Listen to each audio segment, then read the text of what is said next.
सुप्रभात बच्चों, आज हम पढ़ेंगे भाषा माधुरी का पाठ 13 प्रिय पौधा। बच्चों, आपको ये पौधे दिखाई दे रहे हैं ना? ये पाठ हरित नाम के बच्चे और उसके एक पौधे से संबंधित है। वो पौधा जो हरित के गिटार बजाने पर नृत्य जैसी प्रतिक्रिया करने लगता था। तो इस पाठ में आपको बताया गया है कि जो पौधे हैं, पेड़ पौधों में भी मनुष्यों की भांति जीवन होता है। वे भी स्पर्श अर्थात छूने को महसूस करते हैं, स्पर्श का अनुभव करते हैं और पेड़ पौधों में सुनने की भी शक्ति होती है। तो इस पाठ में आपको यही बताया गया है कि किस प्रकार हरित अपने प्रिय पौधे को चुराए जाने पर दुखी हो जाता है, लेकिन फिर अपने उसी पौधे को वापस प्राप्त कर लेता है। कैसे, ये आपको इस पाठ में बताया जाएगा। लेकिन आपको ये बात अवश्य ध्यान में रखनी चाहिए कि पेड़ पौधों में भी मनुष्य की तरह जीवन होता है। वे भी स्पर्श का अनुभव करते हैं और उनमें भी सुनने की शक्ति होती है। तो आइए पढ़ते हैं पाठ 13 प्रिय पौधा। तो बच्चों, आइए अब पढ़ते हैं भाषा माधुरी का पाठ 13 प्रिय पौधा। हरित के घर के पिछवाड़े छोटा सा आंगन था। आंगन में एक बगीचा था। बगीचे में छोटे बड़े अनेक पौधे थे। जो हरित था, हरित एक बच्चे का नाम है, उसके घर के पिछवाड़े छोटा सा आंगन था। पिछवाड़े होता है पिछली तरफ। वहां क्या था? हरित के घर के पिछली तरफ एक छोटा सा आंगन था। आंगन में एक बगीचा था। बगीचा अर्थात वो जगह जहां हम पेड़ पौधे इत्यादि लगाते हैं। बगीचे में छोटे बड़े अनेक पौधे थे। तो उस बगीचे में क्या थे? छोटे बड़े कई पौधे थे। कुछ पौधे क्यारियों में लगे हुए थे। गमलों में भी तरह तरह के पौधे थे। तो कुछ पौधे क्यारियों में लगे हुए थे, देखिए यहाँ पर आप देख सकते हैं। और कुछ पौधे जो थे वे गमलों में लगे हुए थे। क्यारियों में मौसम की सब्जियों के अनेक पौधे थे। उस बगीचे में सब्जियां भी उगाई गई थी। उन पौधों में कुछ बेलें भी थी। बेलें बड़े वृक्षों के सहारे ऊपर की ओर चढ़ी हुई थी। तो बच्चों, यहाँ पर आपको बताया गया है कि जो हरित है, हरित के घर का आंगन जो था, वहां एक बगीचा था और उस बगीचे में क्या क्या लगा हुआ था? अनेक पौधे थे, क्यारियां थी, क्यारियों में फूल लगे हुए थे, पौधे लगे हुए थे और बेलें लगी हुई थी। तो हरित की ताई की पेड़ पौधों में बहुत रुचि थी। तो हरित की जो ताई जी थी, उनकी पेड़ पौधों में बहुत रुचि थी। रुचि अर्थात दिलचस्पी। घर के कामकाज से उन्हें जो भी समय मिलता उसे पेड़ पौधों की देखभाल में ही बिताती। तो हरित की जो ताई जी थी, उन्हें घर के कामकाज से जो भी समय मिलता था, उन्हें वो कहाँ बिताती थी? पेड़ पौधों की देखभाल में। रसोई के लिए वह अधिकांश सब्जियां अपने बगीचे में ही उगाती। तो बच्चों, जो सब्जियां थी, हरित की ताई उन्हें अपने बगीचे में ही उगाती थी। अधिकांश मतलब अधिकतर। रसोई के लिए जो अधिकतर सब्जियां होती हैं, वो उन्हें कहाँ उगाती थी? अपने बगीचे में। धीरे धीरे हरित की रुचि भी पेड़ पौधों में बढ़ने लगी। तो ताई जी को देखकर हरित की रुचि अर्थात दिलचस्पी भी किसमें बढ़ने लगी? पेड़ पौधों में।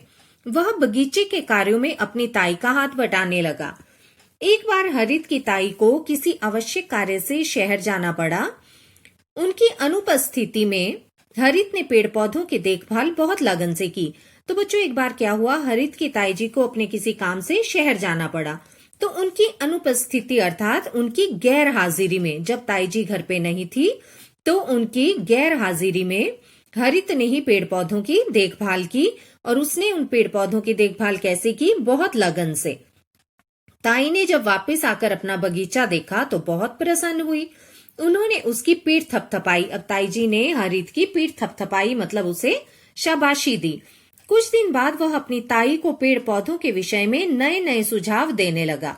उनमें कुछ सुझाव बहुत उपयोगी होते। अब जो हरित था, वो अपनी ताई जी को नए नए सुझाव देने लगा। किसके बारे में? पेड़ पौधों के बारे में।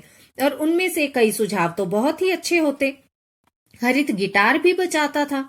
जब वह गिटार बजाता तो वह पूरी तरह डूब जाता, मतलब वह जब गिटार बजाता था तो उसका पूरा ध्यान कहाँ होता? गिटार पर ही होता। कभी कभी वह पेड़ पौधों के बीच गिटार बजाता। उसे लगता गिटार की धुन पर अनेक पेड़ पौधे नाचते हैं। बच्चों, मैंने आपको बताया था ना कि जो पेड़ पौधे होते हैं उनमें भी सुनने की शक्ति होती है। वे स्पर्श का अनुभव भी करते हैं। अगर उन्हें कोई छूता है तो पेड़ पौधों को पता चलता है और पेड़ पौधे सुनते भी हैं।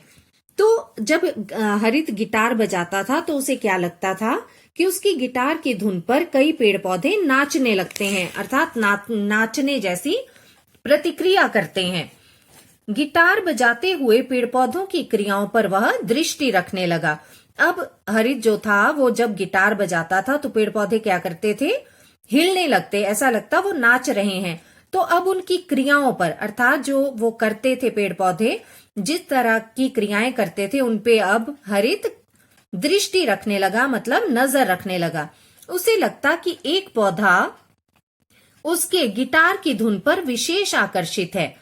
जब वह गिटार बंद करता तो उसे लगता जैसे वह पौधा उदास हो गया हो। अब हरित को क्या लगता था कि उनमें से जो एक पौधा है वह उसकी गिटार की धुन पे विशेष आकर्षित है, मतलब उसे गिटार की धुन बहुत पसंद है। तो जब हरित गिटार बजाना बंद करता तो वो पौधा कैसा दिखता? उदास दिखता।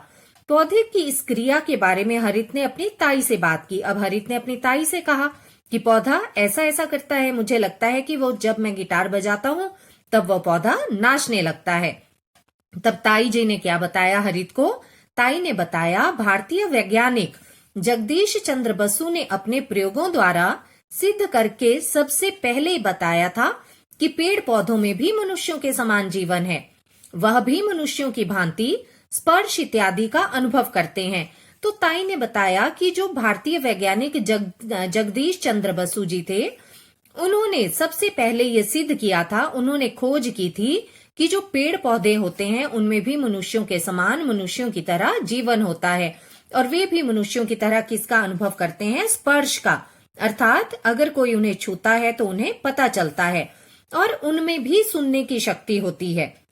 यह जानकारी मिलने के बाद हरित अक्सर पौधों के पास खड़ा होकर गिटार बजाने लगा। अब हरित ने क्या किया, जब उसे यह मालूम पड़ा तो वह अक्सर, मतलब वह हर रोज पौधों के पास खड़ा होकर क्या करने लगा? गिटार बजाने लगा। वह पौधा महीने के स्थान पर दिनों में तेजी से बढ़ने लगा। और बच्चों, क्या हुआ कि जिस पौधे के पास वह गिटार बजाता वह पौधा जल्दी से बड़ा होने लगा। उसकी पत्तियां भी आकर्षक, बड़ी बड़ी और स्वस्थ थीं। उसकी पत्तियां भी ज्यादा सुंदर थी। हरित के शहर में प्रतिवर्ष फरवरी माह में पुष्प प्रदर्शनी होती थी। उसमें तरह तरह के पौधे और पुष्प गमलों में प्रदर्शित किए जाते थे। अब जो हरित था उसके शहर में क्या होता था? पुष्प प्रदर्शनी लगती थी जिसमें बहुत सारे फूल, तरह तरह के फूल दिखाए जाते थे। तो प्रदर्शनी में पौधों और पुष्पों को अलग अलग वर्गों में रखा जाता। उनमें से स्वस्थ, सुंदर और आकर्षक पौधों को पुरस्कार दिए जाते थे। जो सबसे अच्छा पौधा होता था उसे क्या मिलता था? पुरस्कार मिलता था। हरित को जब पुष्प प्रदर्शनी के विषय में पता चला तो उसने भी भाग लेने का निर्णय किया। वह अपने प्रिय पौधे के पास खड़ा होकर प्रतिदिन गिटार बजाता, उसको समय पर पानी और खाद देता, गर्मी, सर्दी और तेज धूप से उसकी रक्षा करता। अब क्या करता था हरित?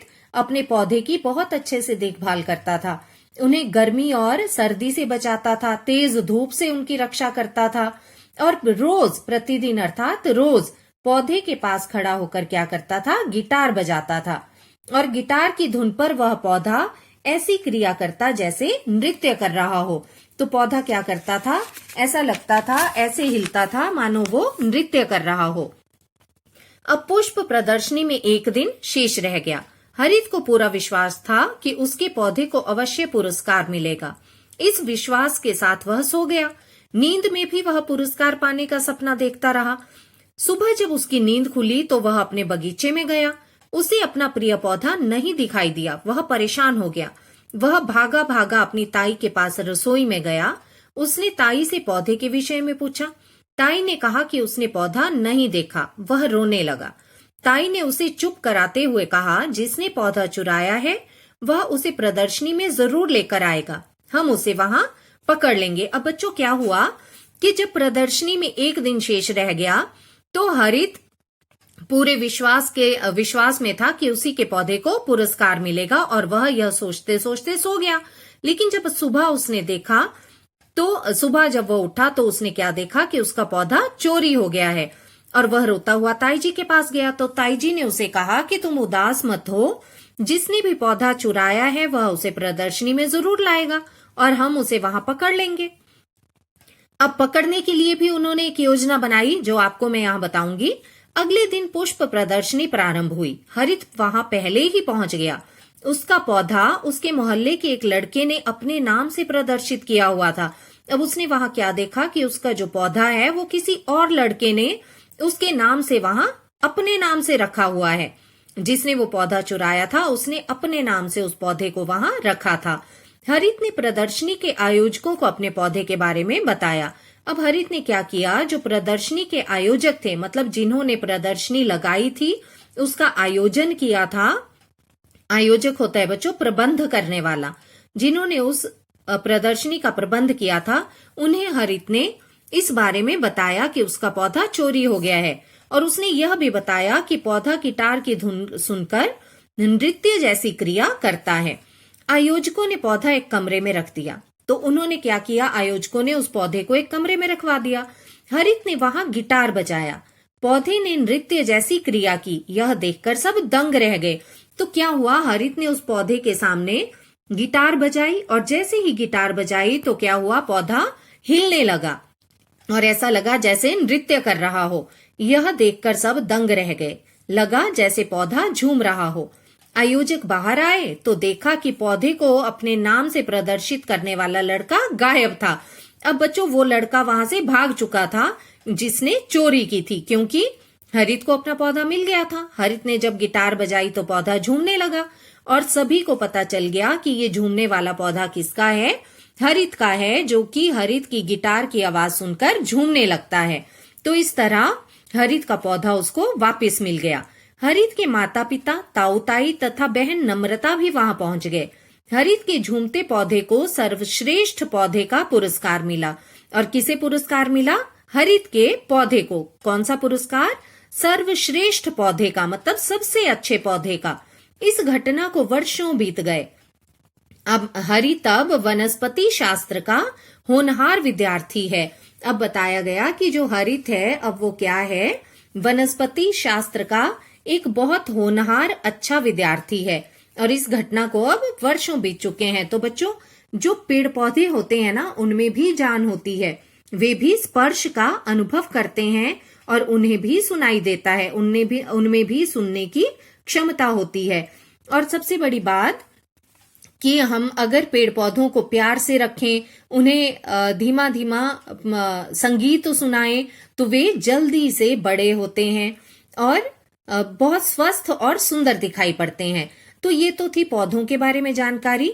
और इस पाठ से हमें एक और शिक्षा मिलती है कि हमें समझदारी से काम लेना चाहिए। जिस तरह से हरित ने समझदारी से काम लिया और अपने पौधे चुराने वाले लड़के से पौधे को वापस प्राप्त कर लिया।